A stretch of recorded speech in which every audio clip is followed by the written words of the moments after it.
নমস্কার। আজকে সূর্যগ্রহণ নিয়ে আলোচনা করব। এই যে সূর্যগ্রহণটা আমাদের বছরের শেষ সূর্যগ্রহণ অর্থাৎ 21শে সেপ্টেম্বর রাত্রি 10:59 বা 11টা আপনার আরম্ভ হবে, থাকবে রাত্রি 3টে বা ভোর রাত্রি 3:23 পর্যন্ত, অর্থাৎ 22 তারিখ 3:23 পর্যন্ত, ভোর রাত্রি 3:23 পর্যন্ত।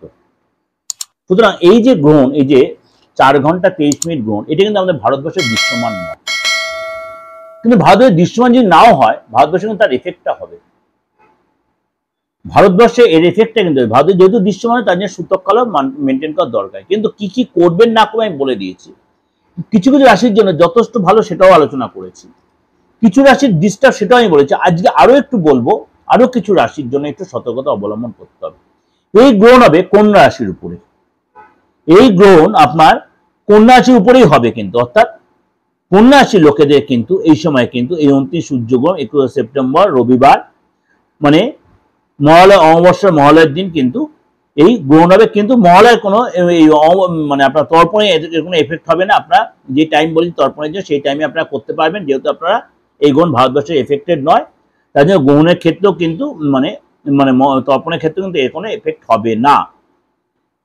কোন কোন রাশির জন্য একটু সতর্কতা অবলম্বন করতে হবে এই গ্রহণে? কন্যা রাশি, কন্যা রাশির জন্মে একটু এই গ্রহণের জন্য সতর্কতা অবলম্বন করতে হবে। এই সময় আপনার আর্থিক লস বা আর্থিক ক্ষতি হতে পারে। এই সময় আপনি কাউকে ধার দেবেন না, চেষ্টা করুন কাউকে ধার না নিতেও, ধার দেবেন না এবং কোথাও ইনভেস্ট করবেন না, ইনভেস্ট করবেন না। এই সময় আপনার লেনদেনে এবার সতর্ক থাকবেন। কোনো কারণে ভুল ট্রানজাকশন, ভুল লেনদেন হয়ে যেতে পারে। এই সময় ব্যবসায় চাপে সে ব্যবসায় পড়ে যেতে পারে। লোকে আপনার ভুল বুঝতে পারে, কারোর সাথে রিলেশন নষ্ট হতে পারে, কারোর সাথে রিলেশন নষ্ট হতে পারে, অনেক দিনের পুরনো রিলেশন নষ্ট হয়ে যেতে পারে, ভুল বুঝতে পারে, আপনাকে ভুল বুঝতে পারে। এই সময় ঘরের পরিবেশে অশান্ত, মনটা ভীষণ অস্থির হয়ে থাকবে, দেখবেন খিটখিটে মেজাজ হবে, রাগটা বেড়ে যেতে পারে, পেটের প্রবলেম হতে পারে, মাথার যন্ত্রণা, প্রেশারটা বেড়ে যেতে পারে। বৃশ্চিক রাশি, বৃশ্চিক রাশি জাতক জাতিকাদের জন্য কিন্তু একটু সতর্কতা অবলম্বন করবেন।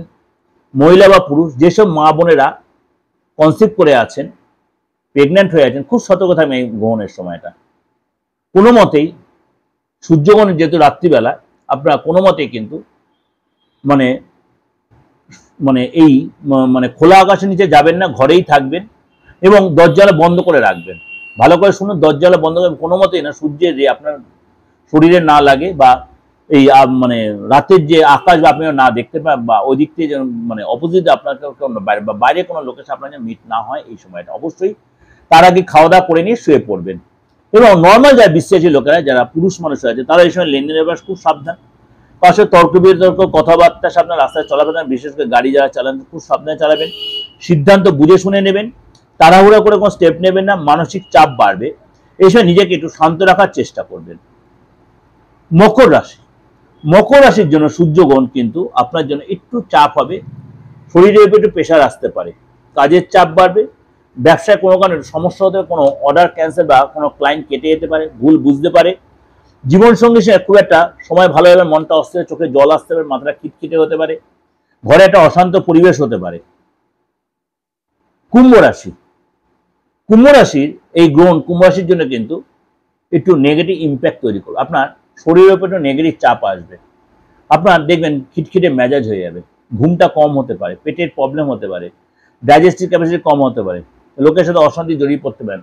আপনার লোকে আপনার ভুল বুঝবে, দেখবেন আপনার মধ্যে একটা রাগ রাগ ভাব, একটা ইগোয়েস্টিক ভাব, এই জিনিসগুলো হবে। লোকের সাথে একটা তর্ক বিতর্কে জড়িয়ে পড়তে পারেন। আরেকটা রাশি একটু সতর্ক, সেটা হচ্ছে কর্কট রাশি। কর্কট রাশি এই সময় কিন্তু আপনার ফ্যামিলির দিক দিয়ে একটু সতর্কতা, বিশেষ করে আপনার বাড়িতে যারা গুরুজন আছে, বাবা মা হোক বা আপনার আদার যারা বয়স্ক লোক, তাদের নিয়ে একটু সতর্ক থাকবেন। আপনার অর্থ বেরিয়ে যেতে পারে, আপনার নিজের শরীরকে ব্যথা বেদনায় বাড়তে পারে, খিটখিটে মেজাজ হতে পারে, চোখে জল আসতে পারে, কারো আপনজনের কথা মনে পড়ে এবং কষ্ট হতে পারে। অর্থাৎ এই কিছু কিছু রাশি কিন্তু একটু সতর্কতা এবং সাবধানতা অবলম্বন করে চলতে হবে। এটা কাউকে ভয় দেখালাম না, এই যে আপনাদেরকে যেটা বললাম, এটা আপনার প্রিকশনের জন্য বললাম, সতর্কতা অবলম্বনের জন্য। কোনো ভয় দেখানোর জন্য প্রোগ্রাম করছি না। আমি সবসময় বলি, সবাই সবসময় জ্যোতিষে যেতে পারবে না, কোনো তান্ত্রিকায় যেতে পারে না, কিন্তু এইগুলো বলে রাখলে আপনার অনেক বেশি সচেতন আর সতর্ক থাকবেন, অনেক বেশি সচেতন আর সতর্ক থাকবেন। তার জন্য আপনাদের এই প্রেজেন্টেশনটা দেওয়া। তাহলে আপনার সব ব্যাপারে স্টেপটা বুঝে শুনে নিতে পারবেন। ভালো থাকবেন। সামনেই পুজো, তারা গ্রহণ কেটে যাওয়ার পরে পরের দিন থেকে আপনার প্রতিভা শুরু হচ্ছে। কেনাকাটি করবেন, ভালোভাবে থাকবেন, লোকজনের মেলামেশাও করবেন, যাতে সে সম্পর্ক খারাপ হয়ে তাদের সাথে ভালোভাবে সম্পর্ক তৈরি করে নেওয়ার চেষ্টা করবেন, এবং অবশ্যই আপনার আনন্দ যেন কারোর ক্ষতি না হয় এই জিনিসটা মাথায় রেখে চলবেন। নমস্কার, ভালো থাকবেন।